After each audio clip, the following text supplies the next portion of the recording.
So I'm here with Dr. Bruce Greyson at the International Association for Near-Death Studies Conference in Bellevue, Washington. And Dr. Greyson is one of the leading figures in the research on near-death experiences. And you're with the University of Virginia and the Division of Perceptual Studies. That's right. That's right. A psychiatrist. That's right. And recently, about 4 years ago, retired. Yes, retired 4 years ago, yes. Congratulations. Thank you. And thank you so much for all of the work that you've been doing, contributing to the body of knowledge about near-death experiences. Could you give a brief summary or a highlight of what that research portrays? Well, when we first started studying near-death experiences back in the late 70s, no one had heard about them, including us.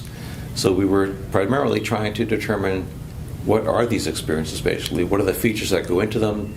What brings them about? How do they affect people's lives?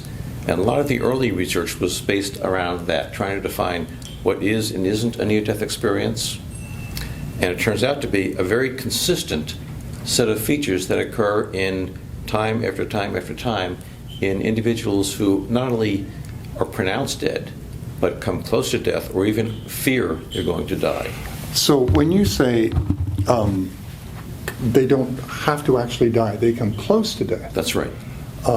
What sort of situations would those be? We're talking about cardiac arrest? Well, certainly cardiac arrests, respiratory arrests, severe high fevers, seizures, things that physiologically are endangering. But we also see the exact same type of experience in people who fall from great heights, but who aren't physiologically, their hearts don't stop, they're not near death in that sense. People who are in automobile accidents where they are sure they're going to crash and die, but at the last minute something happens and they're diverted and they don't actually have their heart stop. So this can be a brush with death. It can be an actual incident in which their heart stops and their brains are anoxic. Right. Can it happen spontaneously without a crisis? Well, we don't call it a near-death experience if it happens without a crisis, but there are obviously spiritual experiences that are virtually identical to NDEs, near-death experiences, without the near-death component. The near-death event is just the most reliable way of getting there, but there are other ways as well. And is this a universal phenomenon or particular to a culture or belief system? Well, we have records of near-death experiences going back to ancient Greece and Rome, sporadic accounts even going back farther than that. Almost every culture that has records have records of near-death experiences, from Native American, Pacific Islands, and so forth. And around the globe today, we see the same types of experiences reported in every study, every country where we look for it. So a universal phenomenon that certainly indicates non-local mind, and that mind is not something that emerges from the brain. It certainly indicates that the mind can function when the brain is not functioning. Right.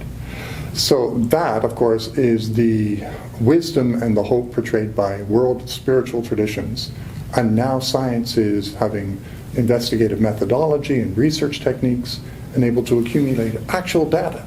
That's right. So it shows that science and spirituality are really marching toward the same goal. Right. They're not in conflict. Is there a correlation between the character of the individual and the quality of the near-death experience? There is no correlation there, and that was kind of surprising at first. You know, there are very rarely people who have unpleasant near-death experiences. And you might think, as we often did back in the day, that people who lead horrible lives are the ones who are going to have the unpleasant experiences, and that's not true at all. I know people who have committed horrible crimes who had blissful near-death experiences, and I know people who lead exemplary lives who had unpleasant ones. Certainly there are a lot of Christian saints who write about the dark night of the soul. Yes. Same type of thing. How many people would you say you have interviewed who've had near-death experiences? Well, it's in the thousands. I can't say how many there are exactly. What about aspects of suicide is there any correlation there? Do they have near-death experiences? I have, as a clinical psychiatrist, worked with a lot of people who attempted suicide, and I made a particular study of people who made suicide attempts and then had near-death experiences as a result. And we find that they have the same kinds of experiences that everyone else does, with one little exception. Those who attempt suicide by overdose, either with alcohol or drugs, tend to have fewer near-death experiences or less elaborate ones, as if the drugs stop you from either having the experience or remembering the experience. And when they recover and are revived, do they have a desire to take their life again? Or They is do it- not. They do not. Oh. And I've talked to hundreds of people who made this type of suicide attempt and had a near-death experience, and they all say that they are no longer considering suicide as an option. Usually, that's because they see their problems in a different perspective. They no longer identify with this bag of skin. They think they're part of something greater than themselves. Right. So their own problems are not reasons to end this life. They also see a sense of meaning and purpose even to their problems that they didn't see before. Wow. So, people encounter other entities, Yes. human souls of those who passed on, angelic forms. Do they ever see God? Many people do say that. Most people who have near-death experiences say that there are no words to describe what happened to them, and then we say, "Great, tell me about it." So we're making them put words on it, which of course distort the experience. Right. So they will describe this warm, loving being of light, and they describe that all over the world.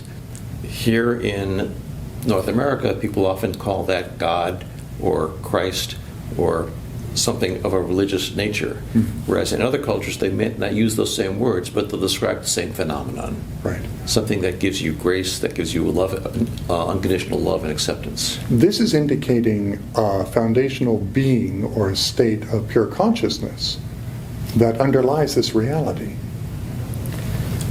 That's true. Again, we're stuck with the problem of how to put it into words. Yes. And many people will describe merging with or entering into this being, this God, and yet still retaining a sense of their individuality. And that's a paradox in English, but it's not the way they live it.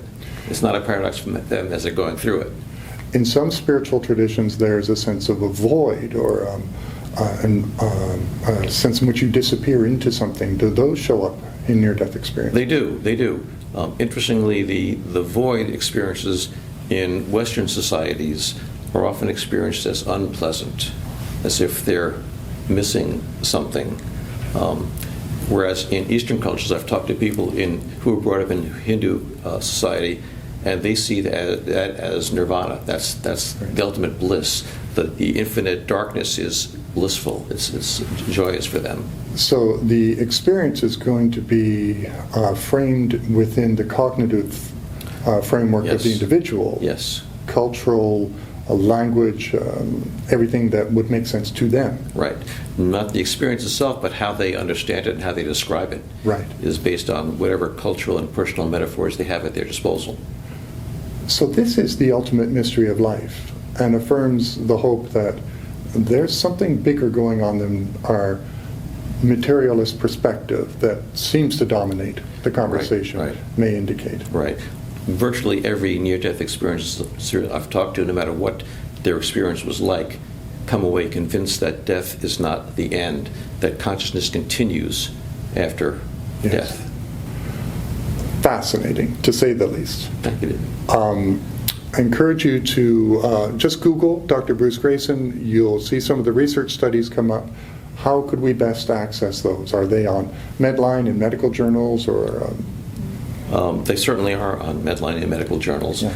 If you go to the website of the University of Virginia's Division of Perceptual Studies, we have links there to all of our published articles, including our YouTube site and our Facebook page, which has a lot of videos of what we've done.